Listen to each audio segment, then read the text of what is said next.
ask the questions that almost seem rude. For retail investors, the main due diligence, whether it is a stock or a private equity investment or a real estate investment, it comes down again to the 3 Ps.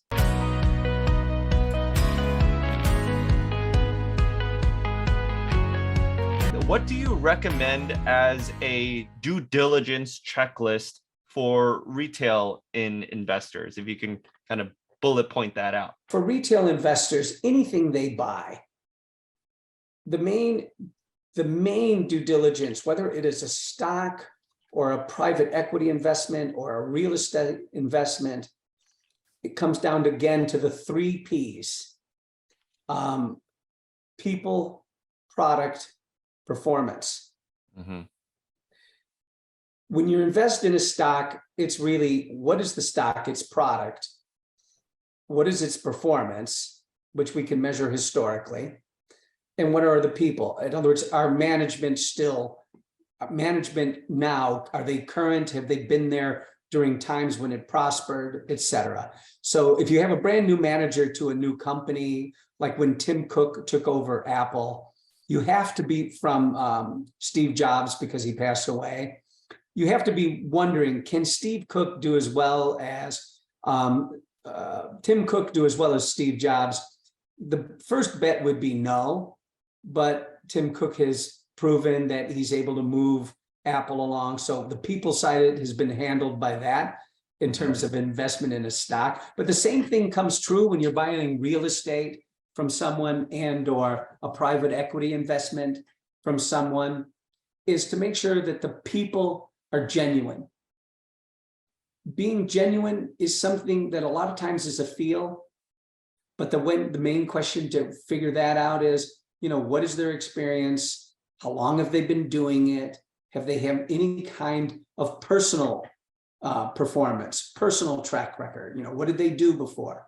People is the hardest thing to measure, but probably the most important thing, especially in investment somewhat outside the stock market. It's very important that the people are people you can look in the eye and trust. Yeah. Product, of course, is really what you're buying. Is it real estate? Is it a company? Is it a stock? You should know exactly what it is. Real estate's the easiest because it's tangible. You can see it. You can do comps on it. You can go on the internet and find out exactly, what other houses or commercial property around it, how it's done, how they've done, and what those current prices are. So you can measure what you're buying against other things and find out if that's a value. So if someone's trying to sell you land at 100 grand, but it's being sold for 30 grand, next door, you probably don't have a good person selling it to you. Right. So that's really a critical thing. And then finally, what is the performance? Go down to the 3rd P. Performance in a stock is the easiest thing in the world to measure because we have charts. Charts kind of say it all. But the performance in real estate is, look, real estate has always been a good long-term investment, but it's very long-term, even much longer term than a stock. Right. And real estate is something that if I'm buying it, and I do buy real estate, I like, or invest in it rather, I like to invest in things in real estate where I know it is very saleable, very liquid. So the product you invest in should have some level of liquidity if you can. In real estate is why most people go there, is because it is liquid. If you have to sell it, somebody will buy it. And that in real estate, even though it's problematic right now, there are opportunities in real estate to be sure, but you just got to make sure you do a good job on those 3 Ps. Yeah. And don't be afraid to ask tough questions. Absolutely. That's very, very important. Ask the questions that almost seem rude. Because if you can get a good answer out of that, you probably want to continue the conversation. You don't want to have anybody just say it's a good deal. Trust me. Those are the words that are very hard for me to come out of the mouth because I don't trust very many people. Yeah. And I want to verify it. I want to trust them, but I want to verify that I should trust them.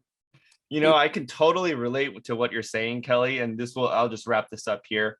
As you know, before I joined iFlip, I was at a hedge fund here in New York City, and we're not shy about sounding rude to anybody, to anyone, anytime, anywhere, right? And so I've overheard a lot of these types of questions, and sometimes in some colorful language, at work.